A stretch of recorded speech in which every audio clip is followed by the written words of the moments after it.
NSC Fan TV. I'm here with Jason. We watched a 0-0 tie with the Red Bulls here at the Lost Patty.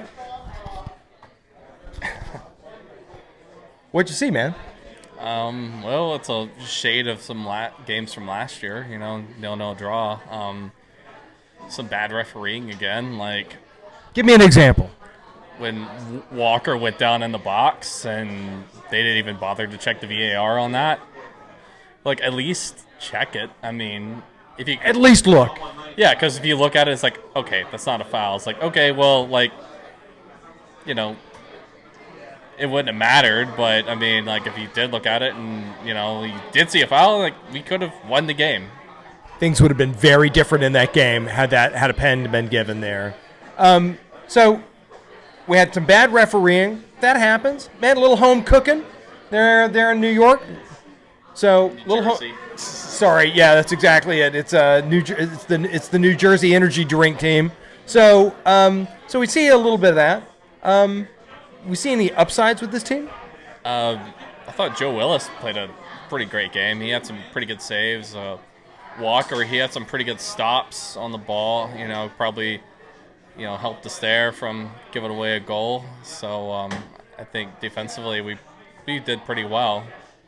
So good team, good game defensively. Maybe the best defense in the MLS right now. I mean, I think you got to consider it. I mean, it's Gary ball. It's Gary ball. We played against two teams that in some ways are doing a little bit of retooling.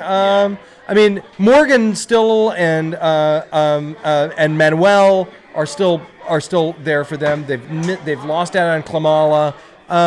But so I mean, what do you think about the defense going forward? Do you think that this is something that we can again rely on Nashville being a strong defensive team going forward? Yeah, I think if guys can stay healthy, I think we should be in pretty good shape. I mean, we'll see. I think overall, we've been pretty healthy on defense, so we haven't had a lot of guys go down, especially for a long period of time. So we've been pretty lucky in that area. And so, but missing Dave Romney. Yeah, missing Dave Romney. I really miss him. Miss his long throws.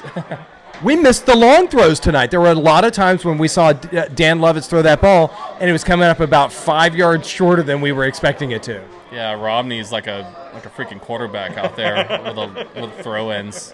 I need to watch some New England games, see how he looks. I'm keen to see whether or not they integrate that throw into their game. So what do you expect going forward in terms of just what the offense looks like? Is there anything that we need to be doing differently? Maybe getting a few more chances. Didn't have a lot of shots on goal. I think right now, getting Hani back to 100% is what we need at the moment. Just get the offense rolling again. He looked all right, the times he came on, but seeing him at 100% back in MVP form, I think that'd be good. And just thinking about that assist last week to Schaffelberg, that was amazing to see. 4 defenders crashing on Hani. Hani a couple step overs over to Jacob. Pretty amazing. So in terms of that, do you expect Hani? Do you think that Hani's going to be able to play against Montreal? If he doesn't play, what do you think we see? Yeah, it's kind of hard to say, how he's feeling and all. I don't think we have a lot of information about his injury, but I'd love to see him come back on if he's 100% against Montreal next week. I think that team's had some turmoil, so I think that's a chance to try to get some 3 points there. Another chance for 3 points. We'll be back at it. Jason, we're going to talk to you after the Montreal game. Do you think so? Yeah, I'll try to get to you. You got to find me after the Montreal game. Okay, we'll catch you then. See you then, bud.